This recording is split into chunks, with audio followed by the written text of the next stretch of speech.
Is Bucky Irving set to smash in the fantasy football playoffs? Just how good is his upcoming schedule? I mean, it's perfect. And he's been playing great, and now he's catching passes. I mean, you mentioned the schedule, right? Panthers twice, Cowboys, Saints. Doesn't get any better. His usage has shifted. It's kind of strange, Theo, how coming out, this guy was arguably the best pass-catching rookie of this group, right? Like, he led them all in receptions in college, and we expected him to have that role, but instead he kind of carved out the early down, and Rachaad White was getting those pass downs. But quietly, this guy hasn't not just dropped, but he's caught every target he's got since September. And this past week, he got 6 targets, caught all of them, right? He's firing on all cylinders, had 150 yards from scrimmage. If he didn't get vultured on that stupid play by Sean Tucker, he would have had probably the second best week of anybody behind Saquon Barkley, right? This guy's locked in, and I'm looking to buy him. I know that we don't want to steal a thunder from the Dynasty Trades in 5 show, but I mean, in Dynasty, if you go out and get this guy right now, though, I don't know if Bucky would have necessarily had the second best week this week, even if he got the extra touchdown, because your guy, Josh Jacobs, threw down the 3 touchdown spots. So maybe third best week, right? Yeah. So, like, I love where you're at with Bucky Irving. I think that this is a player like gets 6 catches, and then Rachaad White, Rachaad White right now is top 5 in running back receptions on the year, right, and he only had 1. So there is a real change in the guard. Bucky Irving's day could have been even better. Sean Tucker was given those goal line carries. He fumbled one of them. Right. So you have to think, like, Bucky gave you damn near a 30-pointer, and it could have been even better. But for me, the player that I'm looking at, it's sort of been the year of the free agent running back. And we've talked about it so many times with Derrick Henry. We've talked about it so many times with Saquon Barkley, and sort of an afterthought for the season has been Josh Jacobs. He started out, kind of a purgatory guy, like a RB2, but over the last few weeks, it's just been incredible production. Had a 3 touchdown performance, like you said, in week 12. Just incredible stuff. But it's not just week 12 that's really standing out to me. It's been Jacobs' consistent production really over the last 6 weeks. So one of the weeks was the bye week. Starting back in week 7, he gets you that game where he had his first receiving touchdown as a pro, which was awesome to see, gets you 20 points. Then the following week goes right back to it, gets 127 rushing yards, 2 touchdowns, 25 points.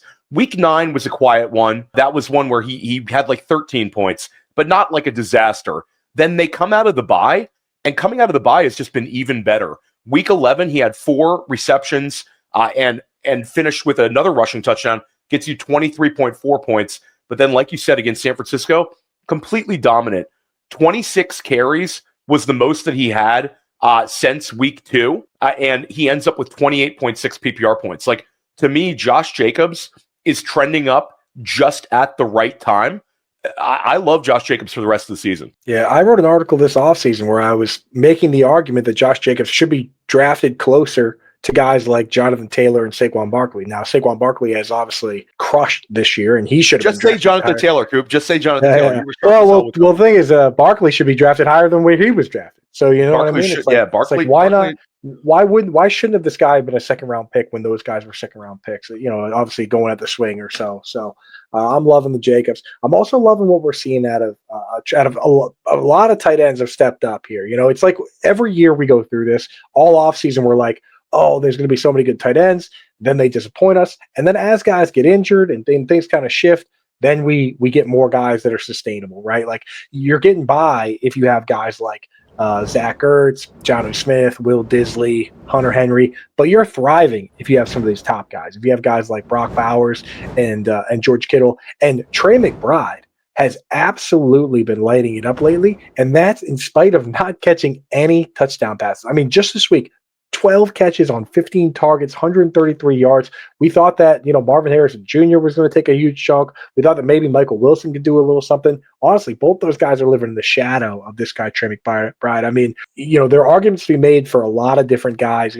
Travis Kelce and George Kittle as the old guard, Brock Bowers and Trey McBride as the new guard. But there's no way you can watch this guy play and see the hurdles and the spin moves and all the extra things that he does on top of catching everything and say that he's not in the conversation for the best fantasy football tight end right now. Trey McBride has been absolutely awesome. And the fluke of not catching touchdowns, Elijah Higgins catching 2 touchdowns, He's not going to finish the season with 0. I would bet on that. Yeah, and 40+% target share led all players in week 12. Unbelievable for Trey McBride.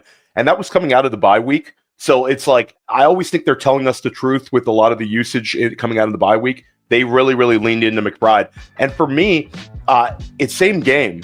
It's Jackson Smith-Njigba. And this is a player that is right now, he's up to wide receiver 8 overall on the season, having a just tremendous breakout. We've talked about him for several weeks, and it just continues to climb up in the fantasy football scoring. I mean, there is a chance here that JSN is going to finish as a top 5 wide receiver this season. There's a couple guys in front of him where, if I had to say, who do you like rest of the season, Jackson Smith-Njigba or Terry McLaurin, might go JSN. Jackson Smith-Njigba or Garrett Wilson, I might go JSN. And what's been really key is it's been doing it with DK Metcalf. So we talk about post-bye. We get the insane JSN game in week 9, 180 receiving yards, 2 touchdown grabs, just like the vintage, like the Cooper Kupp game for him. Then they go to the bye. DK Metcalf comes back. So there's people like, DK is going to be that guy. But it really hasn't been the case. Week 11 leads Seattle in targets with 11, catches 10 balls. The yards per reception went down. The ADOT crowd, like, JSN, the ADOT was much lower. They want to pour cold water on it, but he still produces for us. Gets us 21.8 points. But then it's this past week where the touchdown was a JSN touchdown, and it was sort of like using DK Metcalf to clear out for JSN. They're trying to feature JSN as much as possible. Lead Seattle again in targets. This was an ugly game. So only 7 targets this game, but a 25% target share. Coop, JSN for 3 straight weeks has had a 25% plus target share. Unbelievable season for him, and he's only 22 years old. Right, and we've seen this with other players in the past. We've seen it with CeeDee Lamb and Chris Godwin, where their rookie years, they were both kind of the third fiddle on the team, and they were teams that really wanted to have 2 feature wide receivers and 1 guy that just came in, played slot. CeeDee Lamb, go check it out. His rookie year, 94% of his routes run from the slot, and that's why he only finishes like the wide receiver 24. Once he actually got the full-time outside role, it was wheels up. So JSN last year with Shane Waldron using all these wonky tight ends and using DK Metcalf and Tyler Lockett as the full-time guys, it didn't even give him an opportunity. He did not have a chance to be an every down player. With Ryan Grubb, he came out and he's using 3 wide receiver sets. And now what we're seeing is that JSN at this stage is just flat out better than Tyler Lockett. And he deserves to be on the field for every snap, and having DK Metcalf on the other side, the way that Chris Godwin did with Mike Evans in his second season or his third season, where he finished as wide receiver 2 overall, opens things up. So yeah, JSN's in that exact situation, and I hope you bought him when you had the chance, but folks might not quite realize what's going on if you could sneak in and try and grab him still. But the window, if it's not closed yet, it is rapidly closing on buying JSN. Yeah, a target monster, and who knows what the future holds in Seattle. Like, there's always been the beginning of the season, the Tyler Lockett usage has gone down. Next year, Tyler Lockett might not be in Seattle, right. So you never know what the future holds. JSN, an absolute stud. And if you're looking for guys like that, go around and look for guys that are playing in that slot role, and they're looking really good with the targets they're getting, but for some reason, someone's playing over them. Right. And eventually they're going to realize it, or they're going to have to pay some of these guys and they're going to go away. Like Jaden Reed, for instance, should be a full-time guy the way Deebo Samuel is. Josh Downs has been more efficient and better than Alec Pierce. Alec Pierce is on the last year of his deal next year. A guy like Wan'Dale Robinson, why are they using Darius Slayton over him? Grabbing these guys, these part-time slot guys, hoping that they're going to ascend to the next level is one of the best ways to get that advantage. It's what worked with Chris Godwin.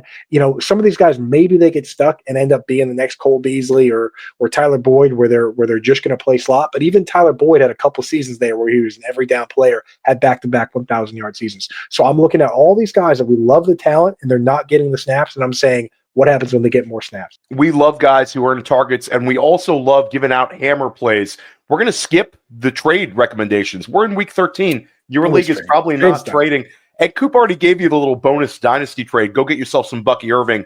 But we're going to talk about hammers. We're going to give you 2 this week. Every week we give you 1 player that we think is going to smash. And one of the rules is it's got to be a Thanksgiving player or 2 Thanksgiving players if you want, Coop, if you're feeling spicy. Who you got as your hammer this week? Yeah, I'm gonna go double Thanksgiving hammer, and I'm gonna give somebody a little sneaky bonus one with the second one. My first one though is a top dog. I think it's a squeaky wheel gets the grease game for Tyreek Hill here. Like you saw him on social media. Did you see what he said with he retweeted the meme there? Tyreek was. I love it. I love everything he's doing. He's retweeted a meme. Somebody posted a meme of like Jalen Waddle and Johnny Smith getting it's the girlfriend looking over the shoulder or the boyfriend looking over the shoulder meme.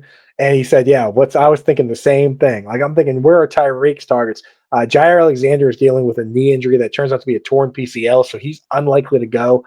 So I think this is going to be a big squeaky wheel game for Tyreek Hill. This is where he's going to get peppered with targets. Definitely have a 100-yard game, so I'm going there. I'll let you give one, and then I'll give another one of mine. Yeah, so for me, I'm going to stick with Thanksgiving. You know, you talk about guys being banged up. David Montgomery's a little bit banged up right now.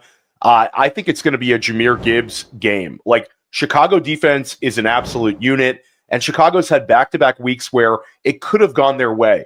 They lose to Minnesota in overtime. They lose that one-pointer to the Green Bay Packers, but those can catch up to you, Coop. I think that there's a lot of pressure on Chicago this week, but I think Detroit is going to handle them. Thomas Brown obviously has been an upgraded offensive coordinator. We love the Chicago defense, but at the end of the day, more touches for Jahmyr Gibbs means more fantasy points for us. And Jahmyr Gibbs has been absolutely electric this season, running back 4 overall. Coop, he had 25 points in week 12, and it's sort of like nobody even really notices it because Saquon just goes insane. But for me, we saw him get 21 carries this week, and I think that's sort of a harbinger for things to come. You also have David Montgomery caught 3 passes, so maybe the targets go Jahmyr Gibbs' way. So maybe we see a game where you see like 18-plus rushing attempts to go along with 6-ish targets. I think Gibbs is setting up to be a usage monster, and Chicago has been very stingy against opposing wideouts. Expect Jalen Johnson to be on Amon-Ra St. Brown for a great deal of the game. So I think this is going to open up more things for Jahmyr Gibbs. An absolute hammer for me, even in a difficult matchup against Chicago. Yeah, when you have those bruiser backs like David Montgomery, the worst thing you can get is the AC joint shoulder injury or the rib injuries, because they basically, they say, hey, you know what? If we run this guy up the middle, he's going to take contact. Let's ease it up and take away that from him. And that's what he does best. So like Gibbs could get more goal line. He could get more of that work, especially in a game where they're 10-point favorites. Why run this guy up against a wall, right? So I'm fully with you on that one. My other one here, I'm reaching out. We did a little dynasty here. We're branching out a little bit. I'm going to reach out to the IDP community, which I rarely do. I honestly only play in one league, but I do a lot of tackle monster props where I look at some prop bets. I love, Theo, especially if you're hanging out with your little cousins on Thanksgiving watching football, there's nothing better than placing a little bet on a player to have an over of combined tackles. And then you get your little cousins and you say, see that guy right there? That's our guy. And we're rooting for him to tackle him. And then you're all sitting around the TV going, get him. And every time he gets him, you're like, yep, we got him. And then you make a little bit of money. Micah Parsons is my tackle monster this week. He's been flying all over the place. Last week, 8 combined tackles, 2 sacks. I don't care what the number's set at, 7, 8, 9, 10. He's going over. And me and my little cousins, we're going to be sitting around the TV going, get him. I love it. I love it, Coop. I mean, IDP people, I guess we need to acknowledge them every now and then here. Of course. Not all the time though, guys. Don't get, we don't want to confuse you. It's not an IDP show. It's a holiday. Okay. So we're going to give him a little branch there. Give him a branch there. For me, it's Nico Collins. Like, I love seeing these guys that get 40% plus air yard share to go along with 25% target share. And Nico, we finally see like the Nico game. He's back. Like Nico in week 12, it's not just the fantasy numbers, which we love. Obviously, we love the numbers, but it's the metrics behind it. Runs over 80% of routes. He has a 41.4% air yard share and a 27.3% target share. This is a player that we know is capable of being the best wide receiver in fantasy for the rest of the season. I think Nico is going to go on an absolute tear. And why can't he be wide receiver 1 overall this week against a Jacksonville defense that can't get out of its own way? This is a big week for Houston. Last week, they beat Tennessee. This week, they face another AFC South team. They've got to win these sort of games to get momentum heading into the playoffs.